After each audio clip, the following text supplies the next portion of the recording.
हमारे साथ मेहमान भी मौजूद हैं जिनके साथ हम चर्चा करेंगे। हमारे साथ जो राजनीतिक मेहमान मौजूद हैं, हमारे साथ डॉक्टर अजय आलोक मौजूद हैं, प्रवक्ता हैं बीजेपी के। हमारे साथ इसके अलावा आलोक शर्मा मौजूद हैं, कांग्रेस पार्टी के प्रवक्ता हैं। हमारे साथ राजीव समीर चौगांवकर जी मौजूद हैं यहाँ स्टूडियो में। इसके अलावा हमारे साथ शिव और संदीप भी मौजूद हैं जिन्होंने सर्वे किया है हमारे साथ मिलकर।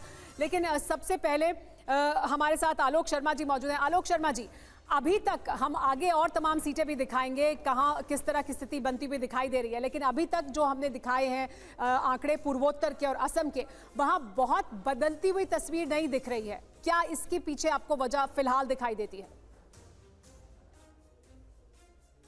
देखिए, मुझे लगता है पहली बात तो यही है कि ओपिनियन पोल्स में क्या क्वेश्चनर है, कब किया गया है, किन लोगों से रैंडमली किया गया है, ये अपने आप में बहुत बड़े सवाल हैं।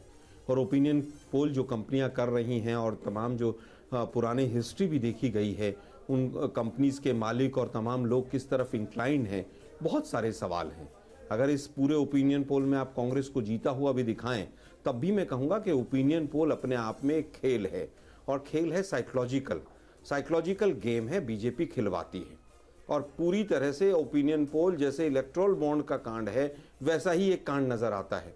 मेरी व्यक्तिगत राय है ये कि पूरी तरह से जो तमाम ये ओपिनियन पोल्स और सब आते हैं, ये कहीं ना कहीं बीजेपी के पक्ष में माहौल बनाने के लिए, साइकोलॉजी बनाने के लिए, लोगों की सोच को टिल्ट करने के लिए उस तरह से डिजाइन किए जाते हैं। और इसके लिए मेरे पास वैलिड आंसर है कि क्यों मैं ऐसा, मेरे पास धरातल है कि क्यों मैं ऐसा सोचता हूं। मुझे याद है हरियाणा का एक ओपिनियन पोल आया, उसमें 90 में से 83 सीटें दिखाई गई और आई 40 बीजेपी की, और उसमें भी 2000 से कम लगभग 16 सीटें हम हार गए।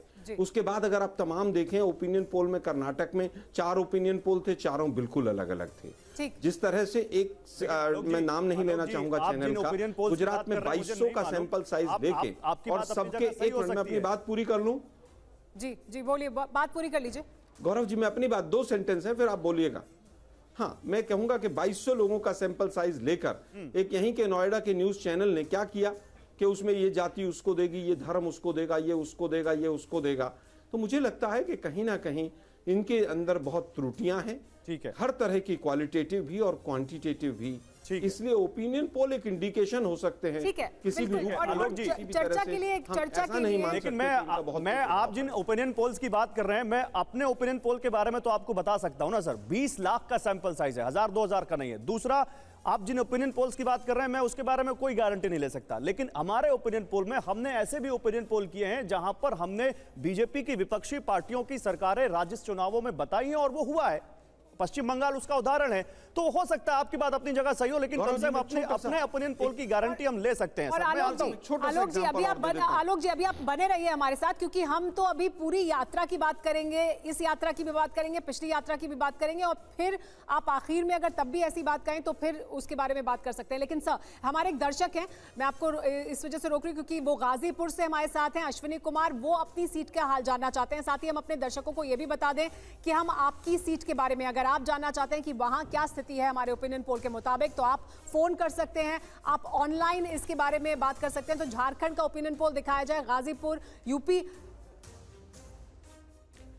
तो देखिए झारखंड का ओपिनियन पोल क्या कहता है, अब आपको बताते हैं। आपको एक बार क्लियर करनी चाहिए, आपको एक बात बिल्कुल क्लियर होनी चाहिए कि हम उस स्टेट के पूरी सीटों का ओपिनियन पोल नहीं दिखा रहे। उस स्टेट की जितनी सीटों से राहुल गांधी अपनी भारत जोड़ो न्याय यात्रा के दौरान गुजरे हैं, वही ओपिनियन पोल है। तो ये 9 सीटों से वो निकले।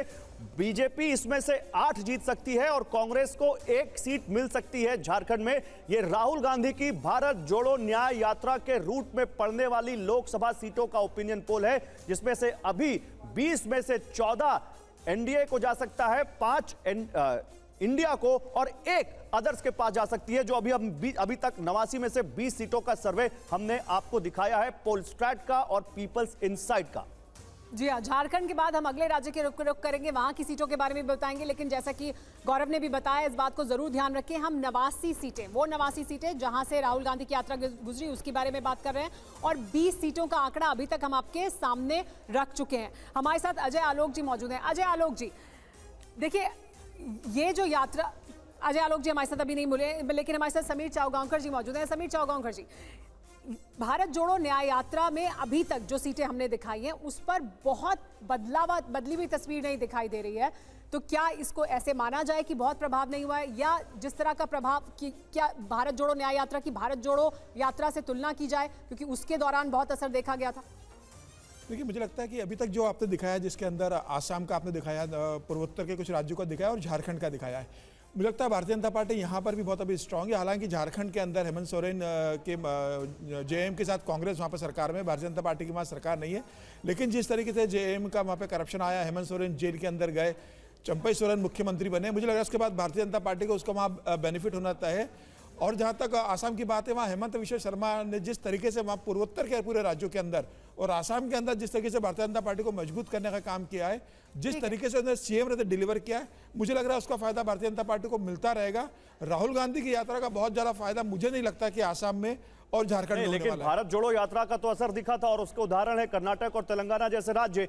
लेकिन एक बार फिर से क्लियर कर दे, क्योंकि हमारे दर्शकों को कोई कंफ्यूजन ना हो, हम यहां पर नॉर्थ ईस्ट के जिन 4 राज्यों को की 5 सीटें दिखा रहे हैं, सीटें उन राज्यों में ज्यादा हैं, लेकिन हम सीटें इसलिए दिखा रहे हैं 5 क्योंकि इन्हीं 5 सीटों से राहुल गांधी निकले थे अपनी भारत जोड़ो न्याय यात्रा लेकर। और ये हम अपनी टैली में इसलिए बात कर रहे हैं कि हम उन्हीं 89 सीट्स की बात कर रहे हैं। फिलहाल गाजीपुर से हमारे दर्शक ने जो सवाल पूछा था, शिव बताइए क्या जवाब है उसका? जी नमस्कार, मैं बताना चाहूँगा कि गाजीपुर में बीजेपी अभी जीत रही है हमारे पोल के हिसाब से 43.26%। इंडिया का वोट यहाँ पे 33.74% है और अदर्स को यहाँ पे 13.42% मिल रहा है।